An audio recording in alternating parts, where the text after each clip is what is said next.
High court के शासकीय अधिवक्ता पहुंचे लखनऊ के लोहिया पार्क में नव वर्ष मनाने। आप सभी को नमस्कार। आज हम लोग लखनऊ के डॉक्टर राम मनोहर लोहिया पार्क में हैं और यहाँ पर हमारे साथ हाई कोर्ट उच्च न्यायालय लखनऊ के शासकीय अधिवक्ता श्री पंकज कुमार वर्मा जी हैं। आपका स्वागत है। धन्यवाद। शासकीय अधिवक्ता साहब, आपसे एक जानकारी, क्या आप युवाओं को क्या मैसेज देंगे इस नए साल में? क्या मैसेज देना चाहेंगे कि नए साल में जो यूथ हैं और जो बच्चे हैं, स्टूडेंट हैं, वो अपने शुरुआत कैसे करें और लाइफ में आगे बढ़ने के लिए कैसे शुरुआत करें आज नए साल पे?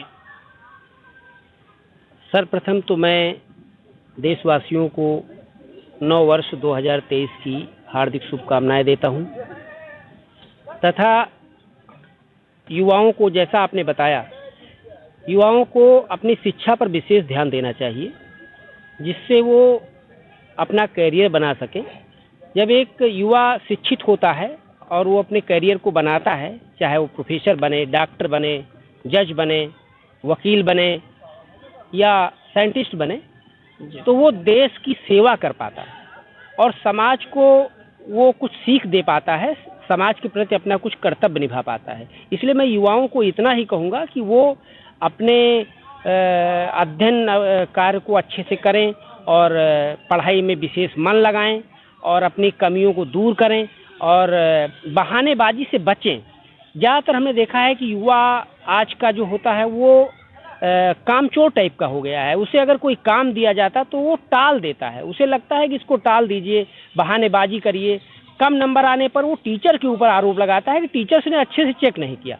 तो मेरा ये कहना है कि युवाओं को अपनी पढ़ाई पर पूरा ध्यान देना चाहिए, बहाने नहीं बनाना चाहिए। अपने अंदर सुधार करके अच्छे मार्क्स लाइए, अच्छे से पढ़िए, समाज में आप ऊंचे पद पर जाइए और फिर ऊंचे पद पर जाकर आप समाज की सेवा करिए, राष्ट्र निर्माण में योगदान करिए। यही मेरा संदेश है। हाँ, एक चीज़ और आपसे जानना चाहते हैं कि आपने बहुत सही बताया कि हमारे युवाओं को आगे बढ़ने के लिए अपने टारगेट पे फोकस करना होगा और डाइवर्ट नहीं होना, एक चीज़ पे फोकस करके उनको आगे बढ़ना चाहिए और नए साल पे उनको शपथ लेना चाहिए आगे बढ़ने के लिए। इन्हीं बातों के साथ मैं एक नया सवाल आपसे करना चाहता हूँ कि हमारे जो यूथ आइकॉन हैं, जो यूथ हैं, नए स्टूडेंट हैं, यूथ हैं, वो कहीं ना कहीं आजकल डाइवर्ट होते जा रहे हैं अपने कैरियर में। कहीं एक स्टार्टिंग करते हैं किसी सब्जेक्ट से और एक डिग्री पे कि ये हमारा कैरियर इस सब्जेक्ट में आगे बढ़ेगा, फिर वो चेंज हो जाते हैं, बार बार बदल जाते हैं उनको कि नहीं इसमें सफलता मिले कि ना मिले, या बहुत सारी चीज़ों में डाइवर्ट हो जाते हैं। तो वो अपने आप को कैसे कंसंट्रेट करके, एकाग्र हो करके अपने कैरियर को आगे बढ़ाएं? बड़ा अच्छा प्रश्न किया है कि कैसे हम अपने करियर का चुनाव करें, कैसे हम ये समझें कि मुझे क्या करना है। तो इसके बारे में सबसे पहले तो महत्वपूर्ण ये है कि हमारे सोसाइटी में बड़े बड़े करियर काउंसलर हैं और उनके संपर्क सूत्र भी अवेलेबल होते हैं। अगर आप गूगल पर जा करके करियर काउंसलर सर्च करेंगे तो करियर काउंसलर का नंबर मिल जाएगा। उसके माध्यम से आप करियर काउंसलर से अपनी पूरी बात रखें, अपना रुचि रखें, किस विषय में आपको ज़्यादा रुचि है, किस में आप तेज हैं, किस में आप कर सकते हैं, किस में आपका मन लगता है। सारी चीज़ों को समझ करके कि आगे क्या स्कोप है, इसको पढ़ेंगे तो कैसे हम आगे क्या बन सकते हैं, इन सब चीज़ों को समझ करके अपने शिक्षकों से, तमाम डिग्री कॉलेज में प्रोफेसर होते हैं, तमाम समाज में बड़े बड़े विद्वान लोग होते हैं, तो उनसे समझ करके अपने करियर का चुनाव करें और उस पर पूरा मन लगाएं तो निश्चित तौर से अपना करियर बना पाएंगे। जी, बहुत बहुत धन्यवाद। और एक चीज़ आपसे और जानना चाहते हैं कि जो ग्रामीण परिवेश के जो बच्चे हैं, जो ग्रामीण क्षेत्रों से निकल करके आते हैं, वो कुछ करना चाहते हैं, उनके अंदर समझ होती है, नॉलेज होती है और वो कुछ करना चाहते हैं, बहुत तेज होते हैं, लेकिन वो प्रतिभा को अपनी ग्रामीण क्षेत्रों में प्रॉपर चीज़ें ना हो जाने के कारण, अच्छे स्कूल और कॉलेज ना होने के कारण वो चीज़ों को बहुत सही से नहीं कर पाते हैं और वो अपने टारगेट पे फोकस नहीं कर पाते हैं। तो वो बच्चे कैसे आगे बढ़ करके कैसे आगे बढ़ें, उनको कैसे गवर्नमेंट द्वारा कैसे हेल्प मिल सकती है, या फिर वो कैसे अपने टारगेट पे फोकस करें और कैसे आगे बढ़ें वो? हाँ, ये बड़ा महत्वपूर्ण प्रश्न है आपने पूछा है और इस प्रश्न का जहाँ तक मेरा अनुभव है उसका उत्तर ये मैं कहूँगा कि जो ग्रामीण क्षेत्र में भी आज काफ़ी विकास हुआ है और जो भारतीय जनता पार्टी की सरकार है, जो माननीय मोदी जी के नेतृत्व में चल रही है और उत्तर प्रदेश में योगी जी के नेतृत्व में चल रही है, तो उसमें गांव-गांव तक विकास हो चुका है। तमाम विद्यालय स्थापित हैं। अब कोई ऐसा गांव नहीं होगा जिसमें प्राथमिक विद्यालय नहीं है। अगर कम पैसे में हैं, परेशानी में हैं, तो उस विद्यालय में पढ़ सकते हैं। वहाँ जो शिक्षक हैं वो योग्य होते हैं, उन शिक्षक से संपर्क कर सकते हैं, शिक्षकों से अच्छा व्यवहार, मार्गदर्शन लें। और इसके बाद में आप अपने गांव में, अपने क्षेत्र में कुछ ऐसे लोग होते हैं जो बहुत ही उच्च शिक्षित होते हैं, तो उनसे संपर्क करें, उनके गांव, उनके घर जाएं, पता लगाएं। ये कार्य आपका ही है कि को सबसे ज़्यादा पढ़ा लिखा हमारे क्षेत्र में कौन है, उसके घर जाएं, उनसे मार्गदर्शन लें। निश्चित तौर से वो सहायता करेंगे और आप आगे बढ़ पाएंगे। जी जी जी, बहुत बहुत धन्यवाद।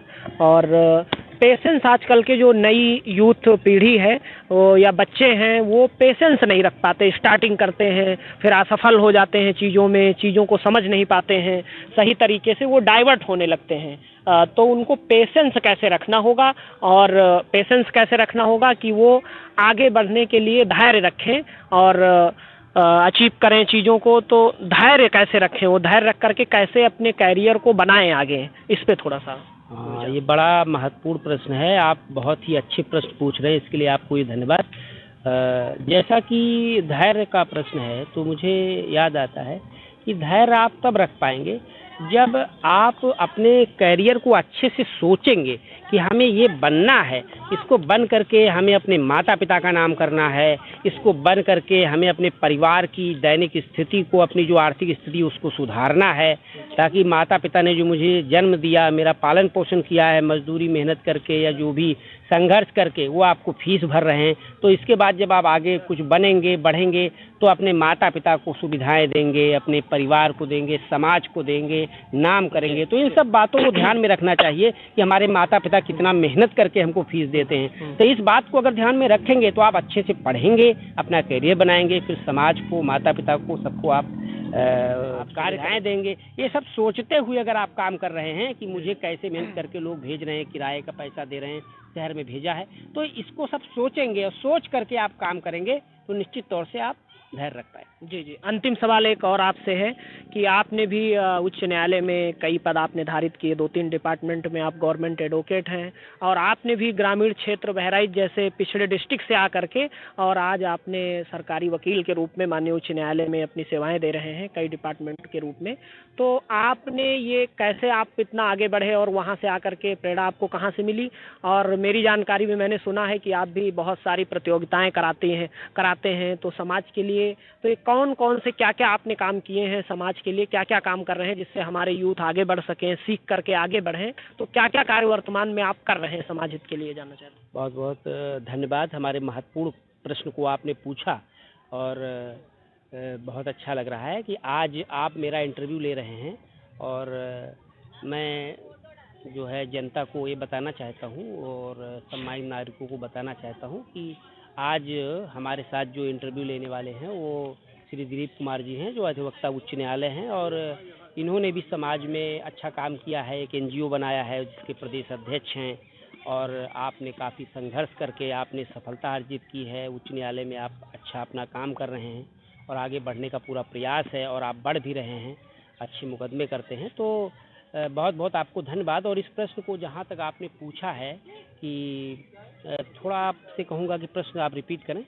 जी, ये जानना चाहता हूँ आपसे कि आप ग्रामीण क्षेत्र से हो करके उतनी दूर से आ करके बहराइच जैसे पिछड़े डिस्ट्रिक्ट से आ करके अपने आप को लखनऊ में आपने स्थापित किया और आपने कुछ करके दिखाया, 2-3 डिपार्टमेंट में आप गवर्नमेंट एडवोकेट हैं, तो ये सब कैसे हो पाया कि इतनी दूर से आ करके आप और इतनी सफलता पे आप पहुँचे कि हाई कोर्ट में काम कर रहे हैं आप और बच्चों को आगे बढ़ाने के दिशा में आप कई कार्य कर रहे हैं। मैंने सुना है कई प्रतियोगिताएं आप आयोजित कराते हैं, तो जिससे जो हमारे यूथ हैं वो कैसे आगे बढ़ें और क्या क्या इस आगे बढ़ने के लिए, उनके हौसला बढ़ाने के लिए आप क्या क्या कार्य कर रहे हैं वर्तमान में? बहुत अच्छा प्रश्न है और इसके बारे में मैं बताना चाहता हूँ कि सबसे पहले तो ये बहुत आवश्यक है कि एक विद्यार्थी को बहुत ही कंसंट्रेट होना चाहिए। विद्यार्थी को अपने विषय पर, अपने कक्षा पर, जिस कक्षा में वो पढ़ रहा है उसमें सभी विषयों पर जितने सिलेबस में लेसन्स होते हैं, जितने सिलेबस में बातें होती हैं, उन सबको अच्छे से पढ़ना चाहिए।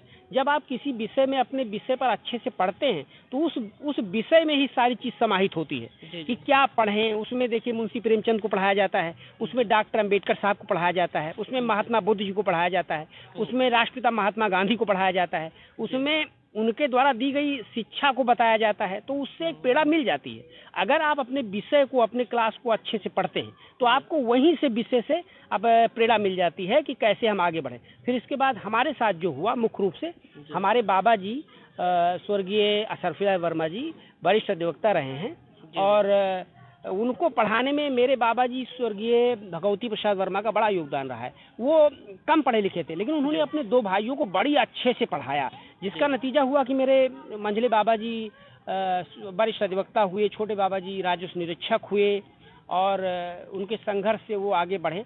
तो हम लोगों ने अपने बाबा स्वर्गीय असरफिल्ला वर्मा जी से और छोटे बाबा राजस्व निरीक्षक श्री नन्हे प्रसाद वर्मा जी से शिक्षा लिया और उससे प्रेरणा लिया कि देखिए इन लोगों ने इतना काम किया है। फिर हमने महापुरुषों से, स्पेशली मैंने डॉक्टर अंबेडकर साहब से और हमारे और महापुरुष हैं और तमाम तेज ऐसे जो गरम दल के नेता रहे हैं, सुभाष चंद्र बोस, चंद्रशेखर आजाद, भगत सिंह, इन सब से प्रेरणा ली गई। देश के लिए कितना किया, आगे बढ़े। जब हम आगे बढ़ जाते हैं, बहुत आगे बढ़ जाते हैं, तभी हम देश की सेवा कर सकते हैं। तो हमने महापुरुषों से प्रेरणा लिया और अपने घर के जो सफल लोग थे उनसे प्रेरणा लिया, और उन लोगों से जो अशिक्षित थे, लेकिन अशिक्षित होने के बावजूद भी उन्होंने ये सोचा कि अपने परिवार को आगे बढ़ाएंगे। तो इसी तरह मैंने प्रेरणा लिया कि आज अगर परिवार ये सोच रहा है तो मुझे भी अच्छे से पढ़ना चाहिए। महापुरुषों की प्रेरणा लेकर के देश को आज़ाद कराया, ऐसे हम भी पढ़ के समाज में एक अच्छा माहौल स्थापित करेंगे। और महापुरुषों से और वरिष्ठ लोगों से, शिक्षकों से प्रेरणा लेकर के हमने अपने को यहाँ तक पहुँचाया। बहुत बहुत धन्यवाद आपका, आपने अपना कीमती समय निकाल करके लक्ष्य तक न्यूज़ को दिया, इसके लिए आपका बहुत बहुत धन्यवाद। आपको भी बहुत बहुत धन्यवाद।